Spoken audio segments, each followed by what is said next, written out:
ধরনের ষড়যন্ত্র বাংলার জমিনে বাস্তবায়ন হতে দেবে না, দেবে না, দেবে না। তারা বলতেছে বহিষ্কার, আবার তার পক্ষে আন্দোলন করতেছে। এটা বোঝা যায়, শুধু তাই নয়, ভারতে বিভিন্ন সংগঠন এই স্থানের এই কেন আন্দোলন করতেছে প্রিয় বন্ধুরা। তার আশেপাশে বিভিন্ন জায়গায় সংগঠিত হচ্ছে, এরা ফাঁসিবাদের দোষর, ফাঁসিবাদের সহযোগিতা করছে। অতীতে খেলা হবে বলে তারা যে বলেছিল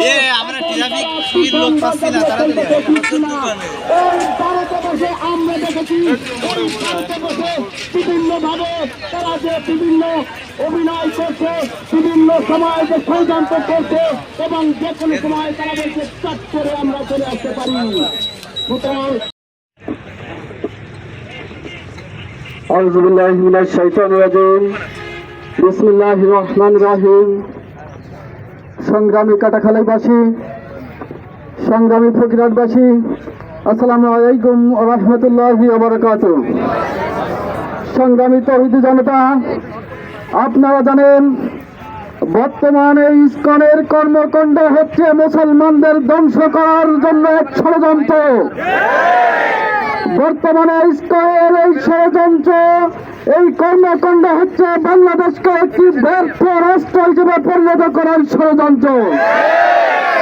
আজকে এই ফ্যাসিবাদী সরকার পলায়ন করেন, তারা ভারতে বসে বসে ইসকনের বেড়ালে বসে এ ধরনের ষড়যন্ত্র তারা ওখানে থেকে করছে। কিন্তু বাংলাদেশের তৌহিদি জনতা বসে থাকতে এ ধরনের ষড়যন্ত্র বাংলার জমিনে বাস্তবায়ন হতে দেবে না, দেবে না, দেবে না। সুতরাং ইসকন হচ্ছে একটি জঙ্গি সংগঠন, ইসকন হচ্ছে একটি সন্ত্রাসী সংগঠন। আপনারা জানেন এই অ্যাডভোকেট সাইফুল ভাইকে তারা নির্মমভাবে হত্যা করেছে।